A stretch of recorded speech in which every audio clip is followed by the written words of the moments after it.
All right, good afternoon, everyone, or good morning, everyone. It's great to see you. We are excited to be studying the Haftarah together. This week's Haftarah is a great one. I'm very excited. It's always a great one, but this is a fun one. In the Haftarah for Parashat Yitro, it's on page 1154 in the Art Scroll Stone Chumash from the prophet Isaiah, Yeshayahu. Chapter 6 is chapter 6 through chapter 7, or the beginning of chapter 7, and then we skip to the end of chapter 9, or the middle of chapter 9 for 2 verses. That's where the Haftarah comes from. And there's really so much to talk about this Haftarah. The Haftarah is divided into 3 parts. The first part is this prophecy of chapter 6, of seeing part of the revelation of God. It's Yeshayahu's Maisim or Kava that he sees the chariot of the Almighty. It's one of the pivotal places where we actually see an image description of God. Then chapter 7 turns its attention to some of the political issues going on at that time. And then chapter 9 ties to that as well. We have spent in the past a lot of time exploring the first part of this Haftarah.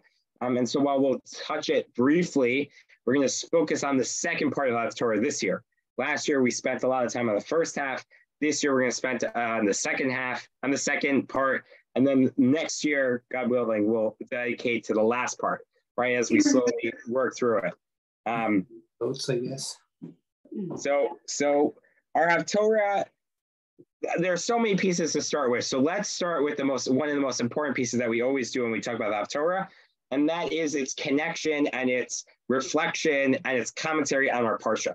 Obviously, this week's Parsha is a unique Parsha, Parashat Yitro, where we, of course, receive the Torah, the entire scene, the pomp, circumstance, the theophany, the divine revelation, and of course, the 10 Commandments. And this is a fascinating, important piece. We mention it every year. We're going to mention it again. There are really 2 storylines, and we've seen this with Shemot. We've seen this in other Haftarah as well. There are 2 storylines that you can pick up on when we talk about and we think about Har Sinai. One is the storyline of the revelation, the images, the feel, the multi-sensual impact, the fire and the thunder and the smoke and the smell and the touch and the experience of Har Sinai, even if nothing was said. Right, just the experience, almost like we say by Dayenu, that it was worth coming before Har Sinai, even if we didn't receive the Torah, because that moment of revelation in and of itself is so important, even if God said nothing, right? And then there's the other part, right? The laws, the 10 Commandments, the text, the context of the Aseret HaDibrot, the 10 Commandments. Keep Shabbat, honor your parents. Hashem is our God. Don't create any idols. Don't swear falsely, don't murder, don't steal, don't kidnap. All of those, all the 10 Commandments, there's the text of the Torah, the commands, the mishpatim, the laws, the chukim, all the Shulchan Aruch that we talk about, the way we choreograph our daily lives as halakha. What theme would you imagine is primary when we think about Yitro, when we think about Matan Torah? And you could argue it both ways, but Chazal, the rabbis who enacted the Haftarah over and over again, chose the experiential moment of divine revelation and the experience of humanity in engaging in divine revelation as the central narrative. How do we know that? Because Haftarah, for example, for this week, there are lots of Haftarot that could talk about the technicalities or the minutiae or the details of the Torah. That's not what this Haftarah is. This Haftarah is another image of the glory of God, another revelation story where we describe what it looked like, what it felt like, how God's eminence was perceived in this world. On Shavuot, where we actually celebrate receiving the Torah again, the Haftarah is the beginning of Yecheskel, of Ezekiel. Again, a masterful, mystical, mysterious image of a divine revelation, not laws and texts and codes and all of those pieces. So that's the first part, right? The rabbis are highlighting that one of the central theme of our Parsha that they want to echo in our Haftarah is the power of divine revelation itself, right? And there are lots of pieces to that. There's the pieces of that are more Kabbalistic, right? The idea that divine revelation essentially creates a connection between, you could talk about Kabbalah and Chassidut, and the different ways of understanding godliness in the world. Again, not my expertise, but to use some of those metaphors, right? There's an idea that God created the world. This is Kabbalah. There's a joke. The joke on the plane. The rabbi sitting on a plane next to an astrophysicist, and they're schmoozing a little bit. What do you do? What do you do? This and that. So the astrophysicist turns to the rabbi and says, if I understand correctly, really everything you do could be summed up to, love your fellow as you love yourself, right? L'haftarecha kamocha. The rabbi thinks for a second and turns to the astrophysicist and says, well, if that's true, I understand everything you can do can be summed up through the one word, twinkle, twinkle, little star, right? So this is the twinkle, twinkle, little star version of Kabbalah. But the idea that God created the world by retraction, by simsum, right?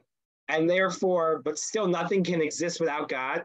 So there is an eminence of God that permeates the world, right? In Kabbalah, they refer to this, or in Chassid, in more Lervianic or Chabad Chassidut, they refer to this as the Kav, as the line. That sort of flows through the different degradations of God's eminence into the world. And that there's godliness that is Malek Kol Olam, that fills the whole world, but there's still godliness that is beyond the whole world, that is more connected to God. That's what in Kabbalistic terms we refer to as Sovev. What Matan Torah does, what Revelation does, is it cracks that bifurcation. It gives an opportunity for God to come down and engage in a physical, permanent world that is ungodly in every nature. God is infinite and beyond and unlimited and without any boundary. Revelation for the rabbis, and definitely in Kabbalah, is the breaking of that and creating almost highway between God and humanity, God and the Jewish people. And not just for God to come down, but as you read, and you read in the Parsha, Moshe is able to go up. And Moshe is the exemplar for all of us that we can go up as well, right? All of this is important because we'll see in our Haftarah connections as well. But that's why Revelation is so important, not even the text of Revelation, not the words of Revelation. Obviously, the 10 Commandments are super important as well. But this is part of it. So that's point number one. Everyone with me so far? We did a little Kabbalistic detour. We understand that this Haftarah is that. Let's talk a little bit. Let's go on. We're going to see the first part of the Haftarah here. And one of the themes of the Haftarah also is this connection between Yeshayahu and Moshe. And we'll see that. This is chapter 6. But according to many of the commentaries, this is actually Yeshayahu's first nevuah, first prophecy. This is what's called a nevuah hakdasha, a consecration prophecy, a prophecy where the prophet is commissioned as a prophet. It's not totally unanimously agreed to that. I believe it's the Abarbanel who thinks that this isn't that, and some others as well. But most people assume this is the nevuah hakdasha, the consecration prophecy for Yeshayahu. Let's see what that is. Bishnat Mot HaMelech Uziyahu. When the year that Uziyahu died, did he die? Did he have tzarat? Not going to get into that right now. V'areh et Hashem et Adonai Yoshev al kisei ram v'nisa v'shulav meleim et ha'chechal. And I saw God sitting al kisei ram v'nisa. Now there's a question: is the kisei, is the chair ram v'nisa, high and lofty throne? Or is God sitting on a chair and God is lofty and high as well? That's already a debate in the Talmud about which is this referring to? Vishulab meleim et ha'echal, and God's frame right? That's like I almost imagine like a bridal dress, right? The flowing garb of God's robes, fill the temple. Now the sanctuary. Now, which temple is this? Right? This is already an illusion that there's a heavenly temple, and a Jerusalem temple. This could be that God, some of the commentaries understand this, that God, the image is God sitting in the sanctuary on high, and God's eminence and God's train, God's robes, regal robes, come down and fill the temple below. However we want to understand this. But as we'll see, as opposed to Har Sinai, which is a positive moment of divine revelation, this is the opposite. This is Yeshayahu seeing,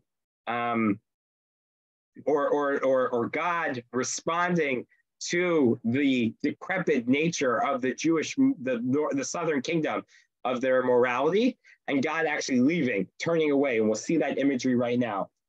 Srafim omdim mima'alo. Seraphim, these angels, these fiery angels, omdim mima'alo, stand attending to God. Sheish kanafayim, 6 wings, each with 6 wings. Le'achad, 6 wings for each of them. V'shnayim echasef anav, for with 2 they cover their eye, their head, their face. V'shnayim yechaser raklav, 2 they cover their feet.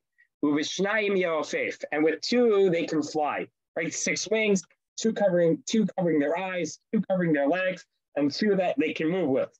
V'kara ze al zevi amar, and they call out to each other, saying, Kadosh, Kadosh, Kadosh, holy, holy, holy, Hashem tzvakot melech kol haaretz kevodo. God's glory fills the whole world. Right? We're familiar with this verse, right? So let's pause here for a second, pick up on a couple of things. And I know I said we weren't going to dig too deep into this, but I think we're getting marred. So we'll sing and then we'll move a little faster through the rest of it. We've noted with Yecheskel that when mortal Nevi'im see God's eminence, and particularly when it comes to the image of God, when it comes to angels, there's this tension where both the Navi sees God, is also reminded and also choreographs for us that they can't really see God, right? So we said over and over again, what is the language, the favorite moniker of Yecheskel, of Ezekiel in Ezekiel? How do you know if I drop you anywhere, we know what prophet we're in just by 2 words? And Adam. And Adam, O mortal man, right? And it's not a coincidence that the prophet that has the most elaborate vision of God is literally referred to over and over again as mortal, right? And there's that tension here. And we see that here playing out as well. Let's highlight. What word does Yeshayahu in verse 1 use to refer to God? Adonai. Adonai, not Yud He Vav He, but Adnud, my master. Meaning there's a difference here. Think about Moshe, right? God tells Moshe, God's Yud He Vav He name isn't known to everyone. It's only known to Moshe. It's special. It's removed, right? The rest of the Avot knows God as El Shaddai or Adonai, right? As Aleph, Dalet, Nun, Yud, my master. We pronounce them the same, but the Yud He Vav He name is a special name. So Yeshayahu, of course, knows that when you refer to God, you write Yud He Vav He. But the fact that he's using it specifically here as not that, who then does a verse later refer to God that way, are the angels, right? The angels use Yud He Vav He, right? Again, the angels have their face covered and their legs covered. They don't either some of the commentaries understand that so that they don't see God directly, right? Because even the angels can't encounter God's presence directly. Or maybe what the experience is, what we're referring to here, is that the angels, or that Yeshayahu can't see the angels directly. Or maybe it's both. Maybe that's why their feet are covered to prevent the lower portion of the world from engaging with the angels, from seeing the angels, from seeing that unfiltered view of the divine. And their face is also covered so that they can't see God fully, that they need to engage God through a veil, right? Again, when we talk about seeing God and not perceiving God fully, seeing through a veil, it's very similar to Moshe, who encounters God and then needs to wear a veil. There's all of this tie-in, this combination to Moshe. But these are the angels, and the angels are telling us that not that God is infinite, but that God's glory. So let's see what that means. But Yeshayahu himself depicts God as limited. He's sitting on a throne. He only fills up the physical space of the Heichal. For sure. But only his glory is infinite. And maybe that's Yeshayahu's limitation on the imprint of God, which is why he can't see it, which is why he uses Adonai instead of Yod He Vav He. Right? But let's take that part one step further. Kadosh, Kadosh, Kadosh. Holy, holy, holy. Hashem Tzvakot, Melochal Aretz Kavodo. So there are two ways of understanding that, or there are lots of ways of understanding it, but let's take two ways. So there's the way Rabbi Soloveitchik famously has translated it. How do you translate that holy, holy, holy? Transcendent, transcendent, transcendent. God is beyond. And yet, God's glory fills the world, meaning God is beyond the world. It's infinite. The world can't really engage with God. God is beyond the world. But there's another interpretation. We actually say it every day that takes us in a different direction. Where do we say this verse every day with translation? Translation? In Uvo Tzion, at the end of davening, we quote these words: Kadosh, Kadosh, Kadosh, Hashem Tzvakot, Melochal Aretz Kavodo. And what do we say right after that? I'm looking for my Siddur. Hold on.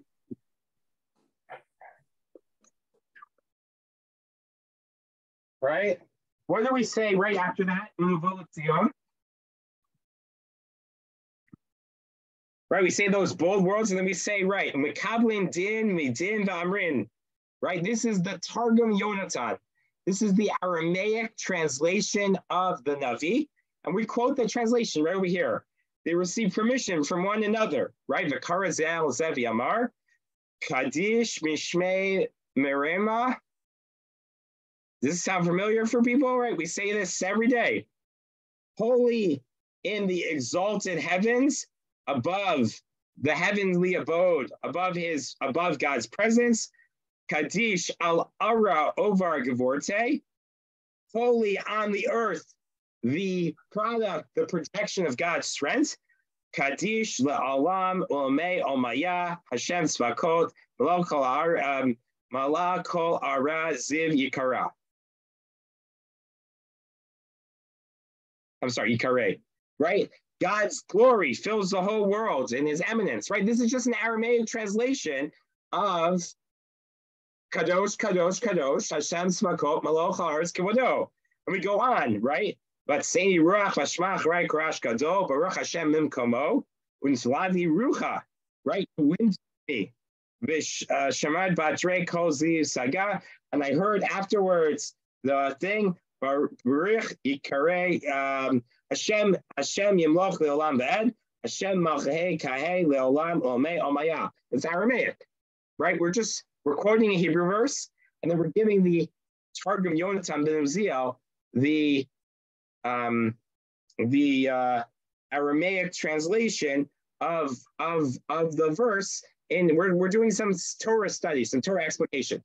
What does Yonatan teach us? Not transcendent, but actually three levels of God's engagement. Kadosh, God is transcendent, right? On the world, in the sky, in the heavenly abode. Kadosh al-Ara, God is eminent on the world, right? He is present on the world.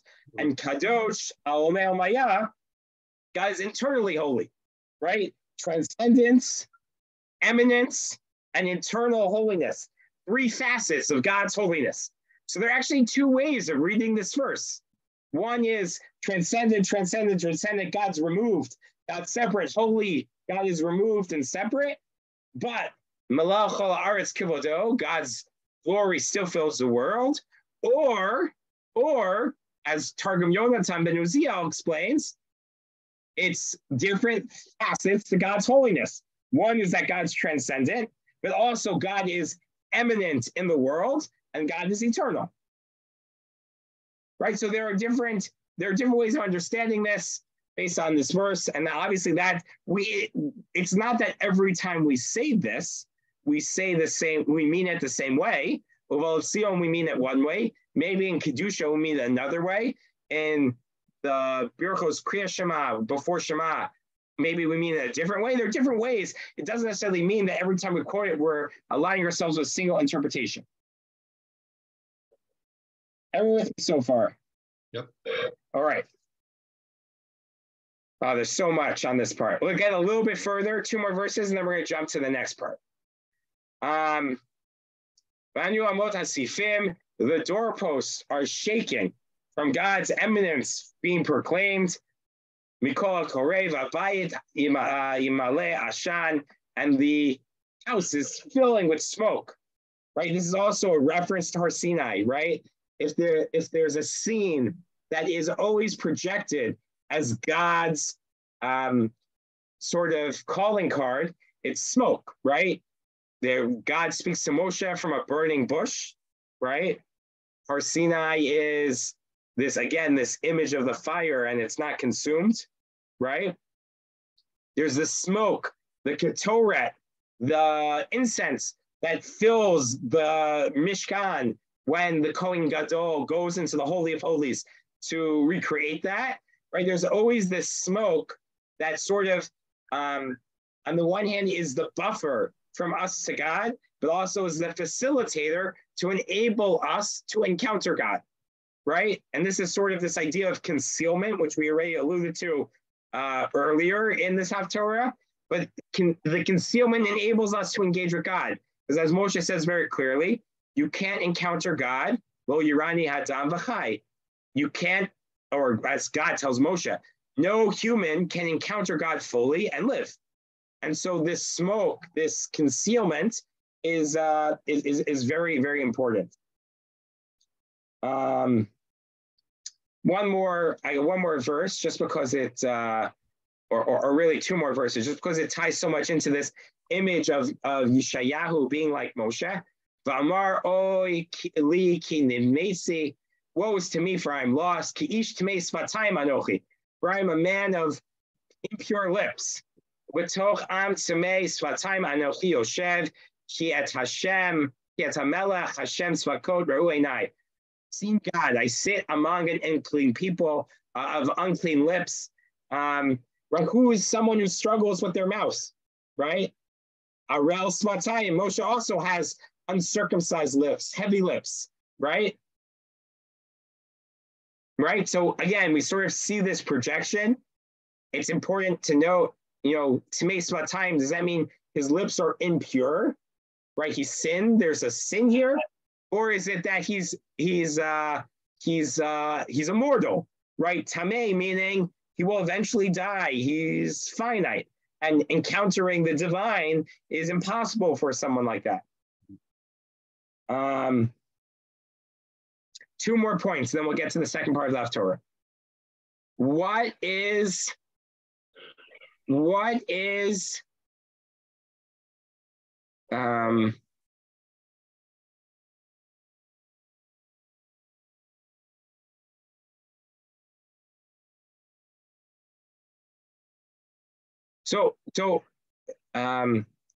forgot what the first point is. We'll get to the second point. The next verse, well, let me ask this. What's Moshe's origin story? What's the first thing that happens in Moshe's life after he's born? He's thrown into the river. The Bat Paro adopts him. According to Midrash, what happens next to Moshe?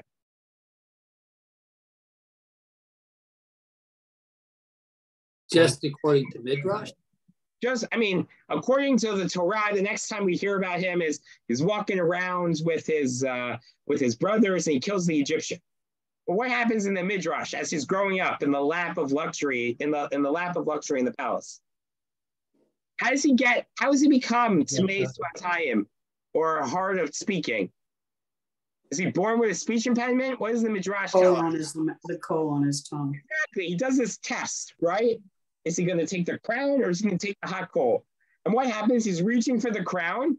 And what does the Midrash tells us? If he reached for the crown, he was going to be killed. So what happens? Who comes?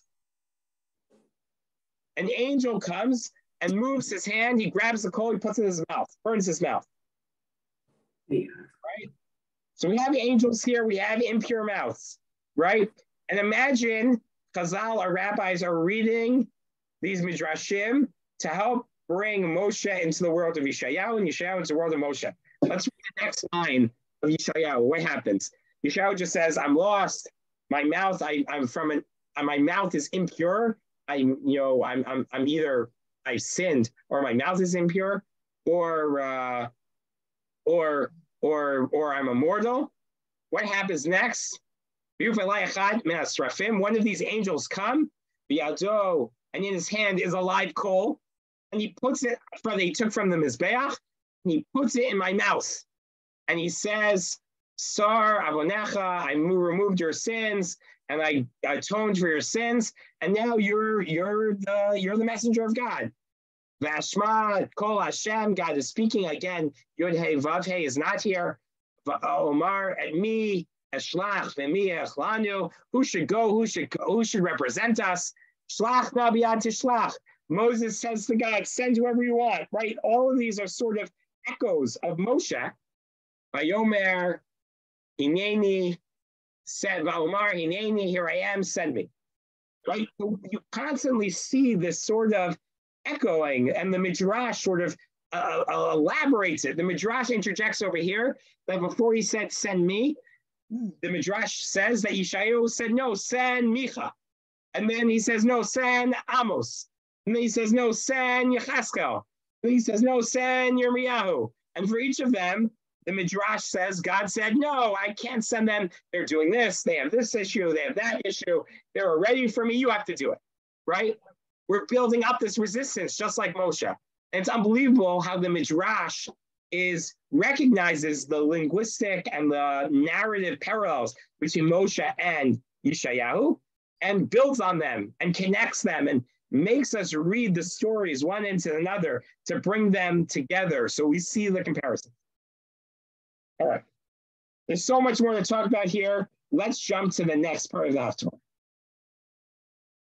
Haftarah. Chapter 7, verse 1. And there are a couple of questions. This is more narrative, right? A couple of questions we have to ask. Who are the people here? When is this happening? Where is this happening? Why is this happening? And of course, what's happening? Vayhi imei Achaz, in the days of Achaz, the son of Yotam, the son of Uziyahu, Melech Yehuda, the king of Judah. Remember, this is a split kingdom. This is the king of Judah. Allah, Retza, Allah, where am I? Retzin Melech Aram, the king of Aram, and Pekah ben Remayahu Melech Yehuda, and the king of Judah, Pekah, comes. Yerushalayim to Jerusalem, La Milchama Allah, to conquer Jerusalem, to take over Jerusalem. So what's happening here?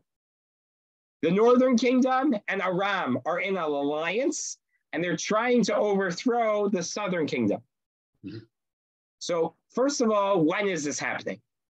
When is this happening? So it's not exactly clear because it's not clear in the text, but we know because of the lineup of the prophets, of the kings, that Pekah and Achaz's father, Yotam, rule for roughly the same amount of time. So Pekah comes to reign about the same time as Yotam, and then Yotam dies, and now Achaz is ruling. Achaz rules for 4 years that overlaps with Pekah. So you have over here, this is in that 4-year period. Yeah. What sets up is this fascinating sort of challenge because Pekah is a veteran king. 16 years he's been on the throne, at least. Let's assume it's the first year. 16 years. He knows the army. He's well experienced. He knows the political arena. He knows how to move things, get things done. Achaz is a neophyte. He's not experienced. He's coming up against an experienced king. So number one, what's going on? What's the part we have to ask is the implications of the varied level of experience. Now, who's coming up? You have Yisrael and Aram. Are Yisrael and Aram typically allies, or they're typically at war with each other? Typically at war. Typically at war. This is extremely strange, surprising, and fascinating that Aram and Yisrael are partnered here. Right, very interesting. During Pekach's predecessor, right, there are big battles between Hadad ben Hadad, Melech Aram, and Yisrael. Right, there are big battles. But here they come together. Why? And where? They're all the way to Jerusalem. Right, they've gotten pretty far. They're all the way at Jerusalem. They penetrated into the southern kingdom, and they're all the way to Jerusalem. Why? What's going on over here? Well, let's see if we can figure out from context a little bit more. Next verse. Vayugad lebeit David lemor nacha Aram al Ephraim. And it was reported to the house of David that Aram had allied with Ephraim. And what happens? And the hearts of the king's heart and their heart trembled. Kenoah, like the trembling atzei yar mipnei ruach, like the swaying of the forest through a heavy storm, right? Through the heavy winds, right? It's a really powerful simile here that we see in this verse. Vayomer Hashem el Yeshayahu. Hashem said to Yeshayahu, "Say now likrat Achaz, go meet Achaz, ata ushar Yashuv bencha, you and your son Shar Yashuv," right? Which is a very odd name for a son, right? Right. It's more of a Hebrew phrase than a name. Shar Yashuv. What does Shar Yashuv literally mean? The remnant will return. The remnant will return. Exactly. Now, it seems to be an allusion to an earlier prophecy. We haven't covered in the Haftarah, but in the earlier chapters, Yeshayahu has a prophecy that while most of the Jewish people will be killed, Shar Yashuv, a small amount, will come back. And it seems like he named his son Shar Yashuv as a polemic to help his prophecy, be clear. So when his son's playing on the park in the park or in the playground in Jerusalem Square, he calls, "Oh, Shar Yashuv, it's time to come home." Right? Everyone remembers the name and the reference to the prophecy. So God tells him, bring your son with you. I'll say to the end of the upper pool conduit. Mesilat stay kovesh, to the road where they do the laundry, their laundry. This is what I was distracted with before. I was reading the latest archaeology of where they think exactly this Reicha, this pool was. Is it north of the Temple Mount? Is it part of the southern embankment of the Ur David? Maybe it's outside the walls. The bottom line is, it doesn't seem like there's an archaeological consensus of where it is. This may be in the north of the Temple Mount. It may not be. It may be Brechat Sulaman, the Sulman pools, which is all the way further away. I was trying to see if there's a consensus, but it doesn't seem like there is. And there aren't great pictures of these locations because it's not really clear where it is. But so that's that. Interesting. Why choose to meet him? Why choose to meet him at a public laundromat as opposed to in the palace?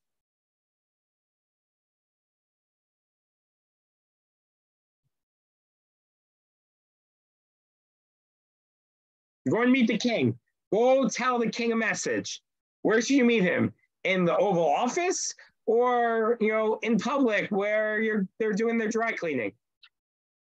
So other people can hear?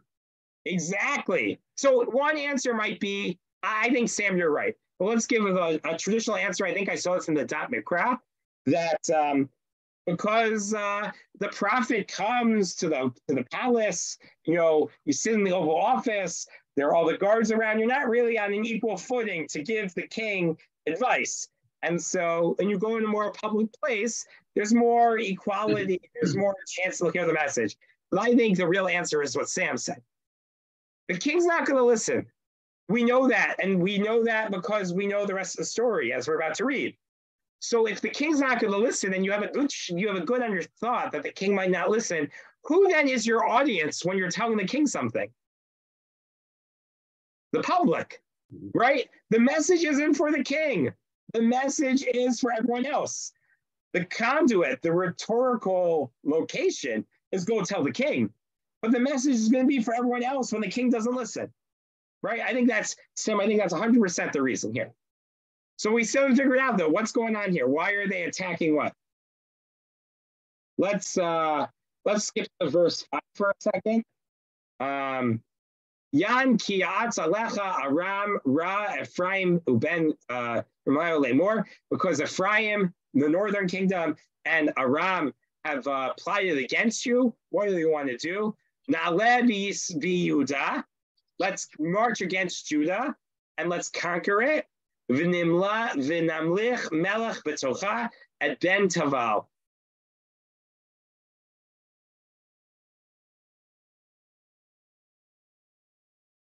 Let's set up a king, the son of Taval.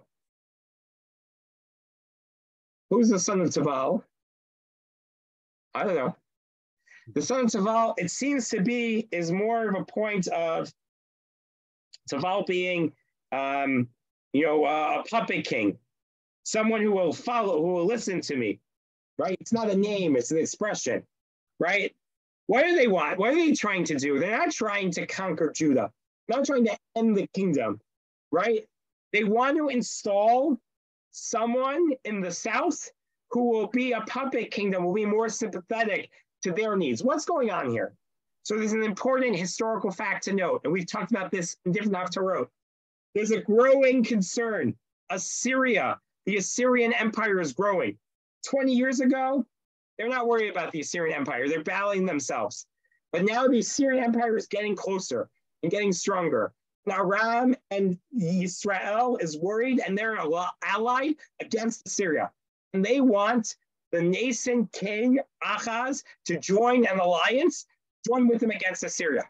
And Achaz, being a neophyte, inexperienced, says, I don't have to worry about Assyria yet. They're all the way on the other side of you. He has to get through you first. Now, you should realize this is a growing world superpower. And he's not my problem today, but he'll be my problem tomorrow. But this is partly where we're set up, where this is a new king still figuring out how to lead and how to see the big picture. And so he rejects this alliance. And what happens? So Pekach and Aram, Yisrael and Aram come together, and they say, we're going to overthrow the king, not because we want you to subjugate Judea, not because we want to capture and reunify the people. We just want to install a king that will be sympathetic to our needs and ally with us, or at least give us resources, right? That's what's going on here. That's what's going on here. And what the prophet's message is supposed to be to Achaz is, don't worry about Yisrael, but don't forget that the real threat is Assyria. Meaning, you'll be okay. Don't worry about these two people. Going back to verse 4, Ramar Zaylat can say to them, Ishamer vashket, be calm and be firm. Al tira, al yerach. Don't be afraid and don't lose your heart. Mishnei azamot ha'udim ha'shenim ha'eleh. From these two tails that are smoking, meaning they look like there's big fire when there's fire and there's smoke. No, there's just smoke here. It's not fire. Don't worry about them. that are coming at you all upset. They're not going to succeed. They're not going to pass.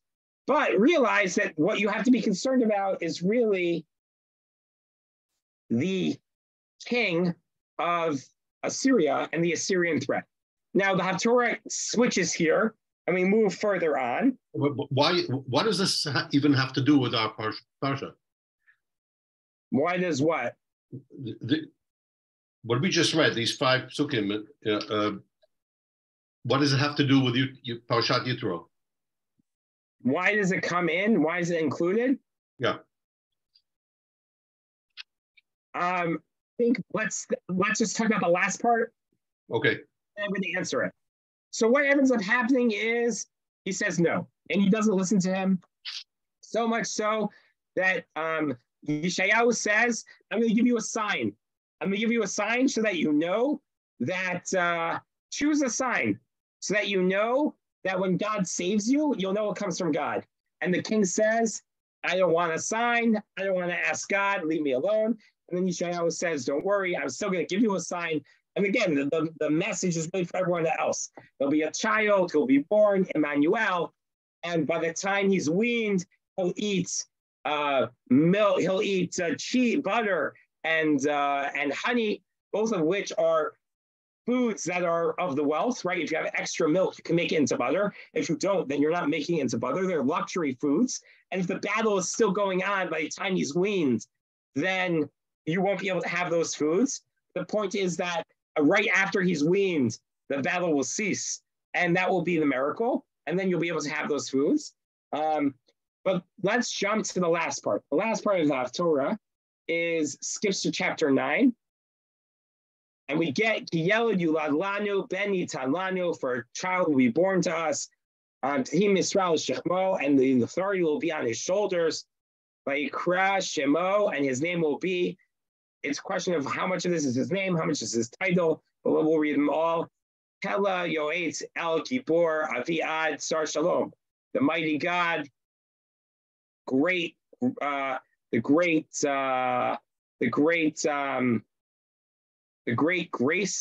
the eternal Father, the Sar, the chief of peace, Limarbeh HaMisrael Shalom and Kates, in the abundance of authority and the peace without any limit.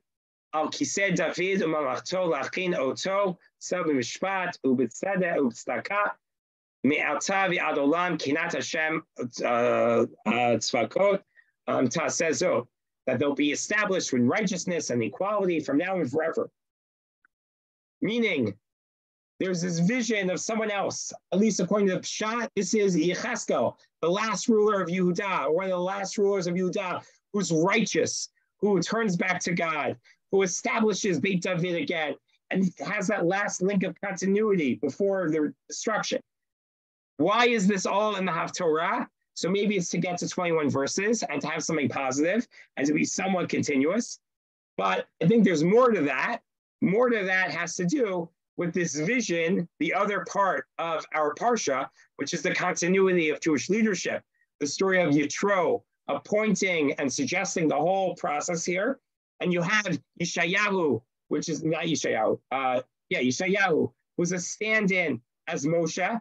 And you have another king who is not the leader they're supposed to be. But if you listen to God and you do tzedakah and mishpat, and you follow the what we're talking about, then you can get a leader who is able to bring l'shalom, l'marbeh ha'misra, with great authority, u'shalom and kates, and unbridled, unlimited peace, who is a sar shalom, an emissary for peace, el aviad, an internal peace, and el gibor, a mighty warrior, a bringer of courage and strength. And so you have, I think, perhaps the way the Haftarah is sort of choreographed together, stitched together from these different verses, is the progression. You have the revelation of that's like our Parsha. You have the leadership question. What happens? What are the roles of leadership? The leadership could be positive, as our Parsha describes, or it could be negative, as the middle of our Haftarah describes. But we also understand the promise of what good leadership can be, which is this last part. And obviously, we always want to finish our Haftarah on a positive note. That's one of the axioms of sculpting the Haftarah. So what I would say is, and this is a little bit taking back what we opened with, it's not that the Haftarah only highlights the theme of revelation, but it also highlights the theme of leadership, which is clearly mentioned in our Parsha as well. And what we see in our Parsha as good leadership, and what we see in our Haftarah as potentially bad leadership, and the promise of renewed good leadership if they do the right thing. And that maybe is why, Sam, this Haftarah is stitched together this way. Because otherwise, why do we just cut out in these, this whole, what's the last line before we get to this part? Is this Ben Taval, right? This puppet king who doesn't really have values, who's just going to be following whatever you want, right? That's the pinnacle of, that's the opposite of the pinnacle. That's the nadar, the lowest point of bad leadership. And then we get another example. We end on the high. What is the opportunity here? This beautiful vision, the Marbem, Yisro, Shalom, and Kates, limitless peace, right? Nothing more beautiful than that. Of tzedek and mishpat, of tzedakah and mishpat, all of that ties together here. So we've seen a ton in this Haftarah. There's so much more to talk about. And we haven't even repeated anything that we talked about last year on this Haftarah. So there's really so much to talk about. But we'll end here. We saw the first part. We saw these two ideas of eminence and transcendence, different ways of understanding kadosh, kadosh, kadosh, which will help us in our daily davening. We saw this very interesting dual dance between connecting Moshe to Yeshayahu and Yeshayahu back to Moshe and sort of visioning them together. And then we've answered now the questions of the second part. Why is Aram and Yisrael connected? Because they fear someone else. There's a greater enemy, Assyria. What's going on here? The match between a veteran king and a neophyte, a new king. What's going on here? We're worried about Assyria. Where are they getting? They're getting all the way to Jerusalem. What is ultimately the response? Unfortunately, it falls on deaf ears. Achaz does not listen.